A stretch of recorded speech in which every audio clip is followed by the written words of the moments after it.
తెలంగాణ తొలి ముఖ్యమంత్రి కేసీఆర్కు సిట్ విచారణ నేపథ్యంలో నోటీసుల విషయంలో ఒక పెద్ద డ్రామాకే తెరలేపాలని ప్రయత్నం చేసింది కాంగ్రెస్ పార్టీ ప్రభుత్వం. కానీ ఒక విధంగా మాజీ ముఖ్యమంత్రి కేసీఆర్ ఆ ఒక్క డ్రామాని పూర్తి స్థాయిలో తిప్పికొట్టిండని చెప్పాలి. ఏం జరిగింది? ఎక్కడ ఉంటే అక్కడే విచారించాలి 160 సిఆర్పి ప్రకారము, దానికి మిగతా దానికి సంబంధం లేదు అని కూడా చెప్పిండ్రు. కానీ వినలే. అట్లా కాదు, మేము ఎర్రవెల్లి నివాసంలో కాదు నందీనగర్ నివాసంలోనే విచారిస్తామని చెప్పారు. సో దీంతో ఖచ్చితంగా ఈ విషయానికి కేసీఆర్ గారు ఒప్పుకోరని చెప్పేసి వీళ్ళు ఎక్స్పెక్ట్ చేసిరు. కానీ వీళ్ళ డ్రామాలని పూర్తి స్థాయిగా ఏ రకంగా ఎత్తి చూపించిన అనే విధంగా కూడా స్పష్టంగా అర్థమవుతుంది. ఆయన ఏసీపీకి, జూబ్లీ హిల్స్ ఏసీపీకి కూడా లేఖ రాయడం జరిగింది. ఆ లేఖలో కొన్ని అంశాలను పొందుపరచడం జరిగింది.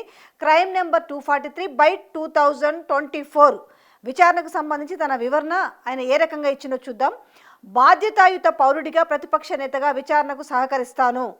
ఫిబ్రవరి 1న మధ్యాహ్నం 3 గంటలకు విచారణకు సిద్ధమని ప్రకటించిన కేసీఆర్ నందీనగర్ నివాసం గోడపై నోటీసులు అతికించడంపై ఆయన తీవ్ర అభ్యంతరకరం వ్యక్తం చేసిండు.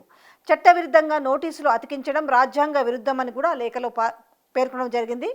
65 ఏళ్లు దాటిన వారిని నివాసం వద్దే విచారించాలని చట్టం చెప్తుందని కూడా ఈ సందర్భంగా కేసీఆర్ గుర్తు చేశారు.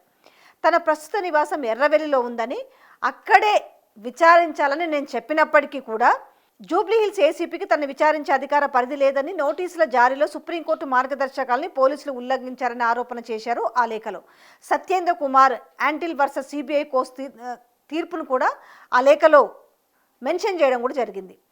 సో ఈ రకంగా ఏంటంటే పోలీసులు తీర్పు కోర్టు ధిక్కరణ కిందకే వస్తుందని కేసీఆర్ హెచ్చరించారు. నందీనగర్ నివాసంలో అయినప్పటికీ మీరు ఏం చేసినా కూడా అక్రమ పద్ధతిలో నోటీసులను తాను విస్మరించవచ్చని, కానీ నేను విస్మరించను, కానీ నేను 1వ తేదీన మధ్యాహ్నం 3 గంటలకు నందీనగర్ నివాసంలోనే విచారణకు వస్తానని చెప్పడంతో వీళ్ళందరికీ కూడా ఒక్కసారిగా గొంతులో వెలక్కాయబడ్డట్టు అయిపోయింది.